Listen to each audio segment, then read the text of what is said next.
एक दो और उदाहरण दूं आपको कि अंग्रेजों के जमाने की व्यवस्थाएं कैसे चल रही हैं। 1865 में अंग्रेजों ने इस देश में एक कानून बना दिया। उस कानून का नाम था इंडियन फॉरेस्ट एक्ट। और यह कानून अंग्रेजों ने क्यों बनाया? यह कानून अंग्रेजों ने बनाया कि हिंदुस्तान में जंगल जो होते थे वो ग्राम समाज की संपत्ति होते थे, गांव सभा की संपत्ति होते थे। तो गांव के लोगों का जंगल पर अधिकार होता था। और जब जंगल गांव समाज की संपत्ति होते थे, ग्राम सभा की संपत्ति होते थे, तो जंगलों की रखवाली करने का काम गांव के लोगों का होता था। और गांव के लोग मानते थे कि ये हमारी प्रॉपर्टी है, तो उस प्रॉपर्टी को सुरक्षित और संरक्षित रखने के उन्होंने 50 तरीके अपनाए थे। हिंदुस्तान में आज भी एक ऐसी जाति है राजस्थान में, जिस जाति का नाम है विश्नोई। और एक बार मैं ये विश्नोई जाति के लोगों के गांव में जाके आया। अलवर जिले के आसपास के इलाके में ये विश्नोई जाति के लोग काफी रहते हैं। तो एक बार मैं उनके गांव में गया था व्याख्यान करने के लिए। तो मैंने उनके गांव के सरपंच और मुखिया से कहा कि आप मुझे अपने गांव का इतिहास बताइए पहले, फिर मैं आपसे कुछ कहूंगा। पहले तो मैं आपसे सुनने आया। तो गांव के मुखिया ने बताया कि राजीव भाई, सन 1865 में अंग्रेज सरकार ने हमारे विश्नोई जाति के हजारों लोगों का कत्ल किया। मैंने कहा क्यों?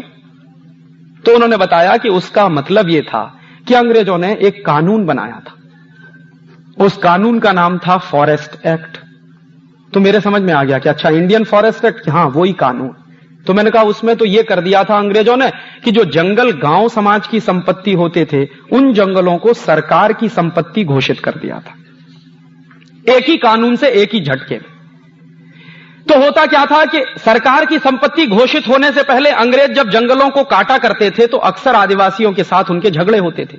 आदिवासी पेड़ कटने नहीं देते थे, अंग्रेज पेड़ काटते थे। और उस विश्नोई गांव के लोगों ने मुझे बताया कि जब अंग्रेज लोग हमारे यहां पेड़ काटने के लिए आते थे तो हमारी महिलाएं पेड़ पकड़ के खड़ी हो जाती थी। पहले महिला का गर्दन कटती थी, उसके बाद पेड़ कटता था। हमारे नौजवान पेड़ पकड़ के खड़े हो जाते थे, पहले नौजवानों का शरीर कटता था, उसके बाद पेड़ कटता था। और हजारों हजारों पेड़ को बचाने के लिए इस तरह से हमारे जाति के लोगों ने कुर्बानियां दी हैं। और यह सब कुछ अंग्रेजों ने किया था 1865 के इंडियन फॉरेस्ट एक्ट के कानून के आधार पर। और 1865 में जैसे ही वो कानून पारित हो गया तो वैसे ही अंग्रेजों ने क्या घोषित कर दिया कि अब पूरे हिंदुस्तान के जो जंगल हैं वो अंग्रेजी सरकार की संपत्ति है। और जब वो सरकार की संपत्ति घोषित हो गए तो सरकार जैसे चाहे उनका इस्तेमाल करे। गांव समाज के लोगों को कोई हक ही नहीं है। उन्होंने हजारों हजारों साल से जंगलों को लगाया है, उन्हीं लोगों का जंगलों पर कोई हक नहीं है जिन्होंने जंगल लगाए हैं, जिन्होंने जंगल खड़े किए हैं। और जिनको जंगलों से कुछ लेना देना नहीं और जो जानते नहीं कि जंगल कैसे लगाए जाते हैं, उनको पेड़ काटने का अधिकार मिल गया, क्योंकि एक्ट बना दिया अंग्रेजों ने। और अंग्रेजों के काम करने का तरीका क्या था कि जब किसी को मारना हो, खलास करना हो, बर्बाद करना हो, तो उसके लिए कानून बना दो।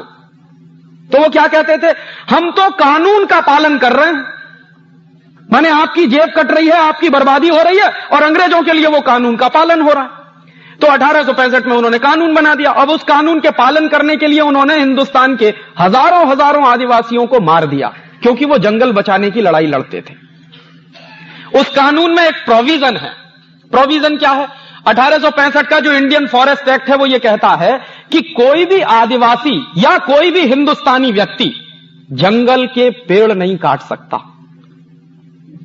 और जंगल से लकड़ी भी नहीं ला सकता, भले ही अपने निजी इस्तेमाल के लिए क्यों ना हो। उसके उल्टे तरफ अगर अंग्रेजी सरकार चाहे और अंग्रेजों के ठेकेदार चाहें तो करोड़ों पेड़ कट सकते हैं।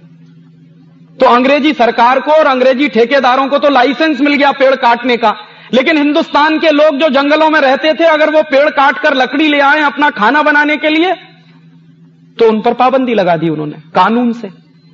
और अगर कोई भी व्यक्ति जंगल से लकड़ी लाया है खाना बनाने के लिए तो उसको जेल हो जाएगी।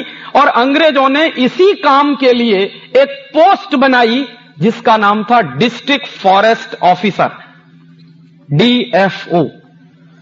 और यह पोस्ट बनी 1865 में।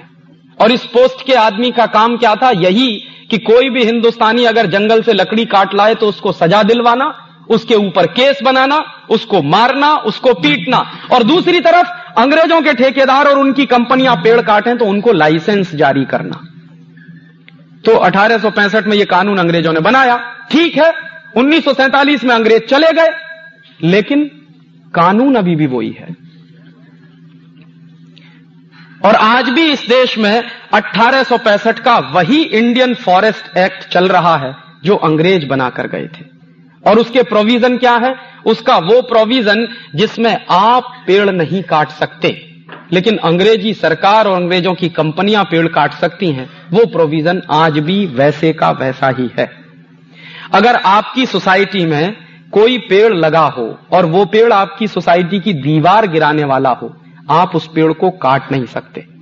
और अगर आपने वो पेड़ काट दिया तो आपकी शिकायत कर दे कोई आदमी डीएफओ से, तो आपके ऊपर केस चलेगा। ये कानून आज भी है। और दूसरी तरफ कुछ विदेशी कंपनियां हैं इस देश में जो हर साल करोड़ों करोड़ों पेड़ काटती हैं और इस देश का सत्यानाश कर रही हैं। उनको लाइसेंस मिला हुआ है। जैसे एक कंपनी है, उसका नाम है आईटीसी, इंडियन टोबैको कंपनी। नाम से ऐसा लगता है जैसे ये हिंदुस्तानी, लेकिन मूलतः ये अमेरिका और ब्रिटेन के पैसे से चलने वाली कंपनी। ये कंपनी क्या करती है? सिगरेट बनाती है। और एक साल में इस कंपनी के हिंदुस्तान में 90 अरब सिगरेट बनते हैं। और वो 90 अरब सिगरेट बनाने के लिए इस कंपनी को कागज की जरूरत होती है, क्योंकि सिगरेट की जो तंबाकू होती है वो तो खेतों में पैदा हो जाती है, लेकिन तंबाकू के ऊपर जो कागज लपेटा जाता है वो तो बनाना पड़ता है। और वो कागज लपेटकर जो सिगरेट की स्टिक बन जाती है उसको पैकेट के अंदर बंद करना पड़ता है, तो पैकेट के लिए भी कागज बनाना पड़ता है। फिर उनकी एडवर्टाइजमेंट करनी पड़ती है कंपनी को, तो उसके लिए पोस्टर चाहिए, तो उसका भी कागज बनाना पड़ता है। तो ये company on an average 500 cigarette बनाने के लिए एक पेड़ काटती है। और हर साल ये कंपनी 1400 करोड़ पेड़ काट देती है। उसको लाइसेंस मिला हुआ है, आप अगर एक पेड़ काटें तो आपको जेल हो जाएगी। यह कानून किसका है? यह कानून अंग्रेजों के जमाने का। क्यों चल रहा है, इसका जवाब कौन देगा? 1947 में हम आजाद हो गए थे, यह कानून खत्म हो जाना चाहिए था, लेकिन क्यों चल रहा है अभी भी यह कानून, आजादी के 50 साल बाद तक? और अंग्रेजों ने जो जंगल गांव समाज की संपत्ति थे वो छीनकर सरकार की संपत्ति घोषित कर दिए। 1947 में जो सरकार आई थी उसको सबसे पहला काम यह करना चाहिए था कि जंगलों को वापस गांव समाज की संपत्ति घोषित करना चाहिए था, लेकिन वो तो नहीं हुआ आज तक। तो कैसे मैं मानूं कि यह देश आजाद हो गया?